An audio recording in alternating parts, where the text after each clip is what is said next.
चलिए अब हम बात करते हैं एक्टिविटीज इन सेकेंडरी सेक्टर।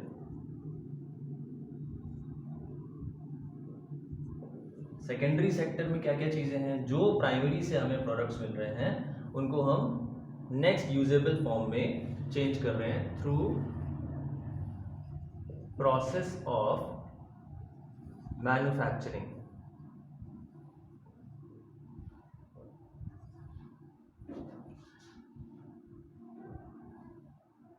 तो इसको हम और बोलते हैं मैन्युफैक्चरिंग सेक्टर।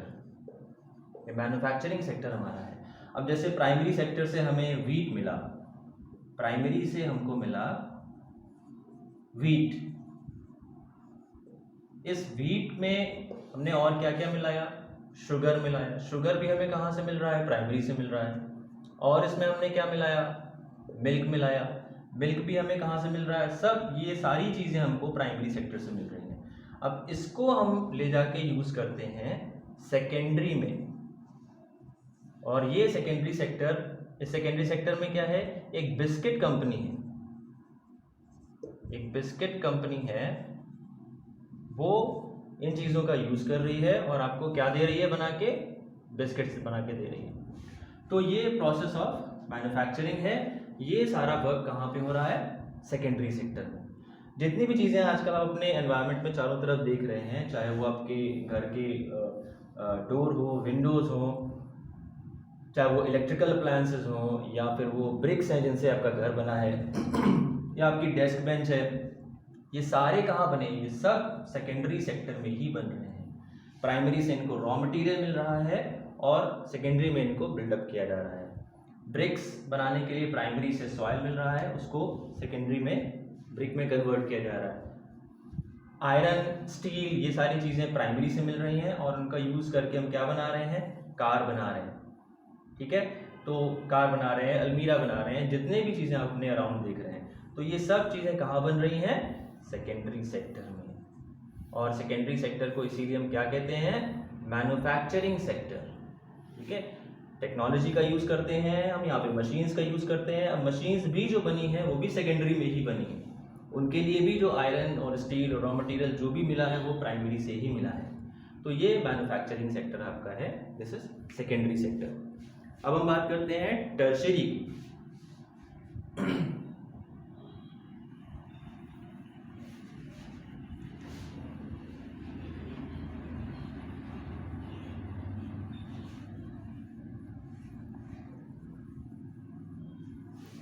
चलिए, रॉ मटेरियल हमने ले लिया प्राइमरी से, सेकेंडरी में हमने उसको मैन्युफैक्चर किया, नेक्स्ट फॉर्म में उसको चेंज किया। अब टर्शियरी सेक्टर का क्या रोल है? What is the role of tertiary sector in the economy of any country? Product हमारा बन गया, अब लेकिन प्रोडक्ट एक जगह पे तो रुकेगा नहीं कि उसको फैक्ट्री में ही रोक के रखें, या जो जहाँ पे फैक्ट्री है उसी के अराउंड जो एरिया है वहीं पे डिस्ट्रीब्यूट करें, वहीं पे उसकी सेलिंग करें। तो इसके लिए क्या ज़रूरी है? ट्रांसपोर्टेशन।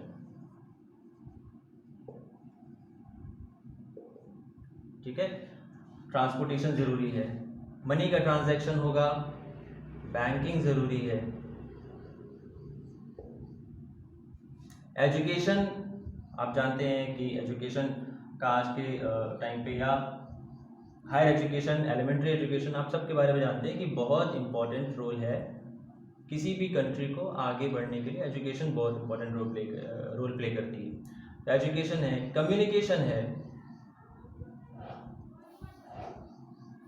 हम यहाँ पे ट्रांसपोर्टेशन की बात कर रहे थे, तो हमारा जो शिपमेंट है वो कहाँ तक पहुँचा, हमारी जो कमोडिटी है वो मार्केट तक पहुँची या नहीं पहुँची, ये सारी चीज़ों की इंफॉर्मेशन कम्युनिकेशन के थ्रू ही पॉसिबल होगी। टेलीफोन नेटवर्क है, मोबाइल नेटवर्क है, तो ये सब सर्विसेज हैं, ये कोई नया प्रोडक्ट नहीं देती।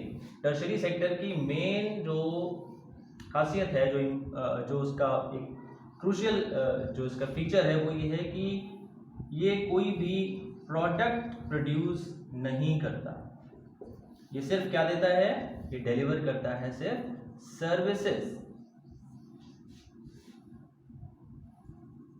हॉस्पिटल्स हैं, मेडिकल फैसिलिटीज हैं, ठीक है, पोस्टल सर्विसेज हैं,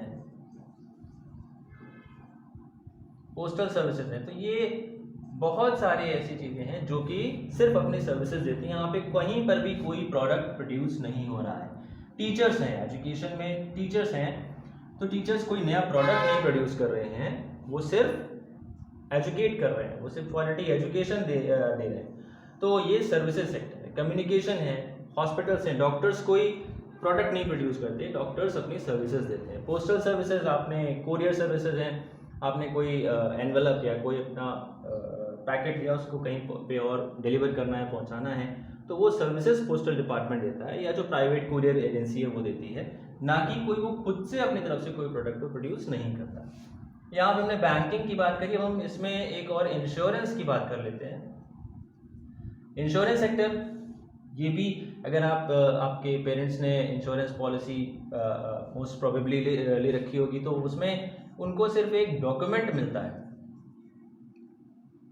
जो इंश्योरिंग एजेंसी है वो सिर्फ एक डॉक्यूमेंट प्रोड्यूस करती है, आपको देती है कि एक श्योरिटी पेपर अपनी तरफ से कि किसी भी अनटाइमली डिवाइस पे वो आपके फैमिली को सपोर्ट, इतना सपोर्ट आपकी फैमिली को वो करेगी, उसका वो प्रॉमिस देती है। और मंथली या जो एनुअल इंस्टॉलमेंट्स हैं वो जो पॉलिसी होल्डर है वो इंश्योरेंस कंपनी को बराबर देता रहता है टाइमली। तो ये सिर्फ एक डॉक्यूमेंट है।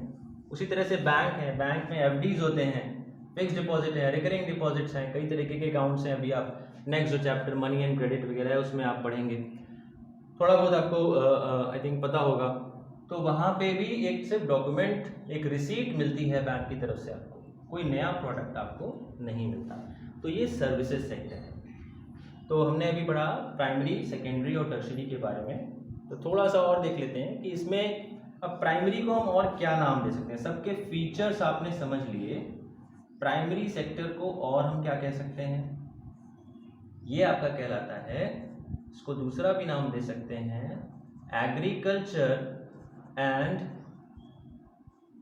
Related sector. ओके, सेकेंडरी को हम कहते हैं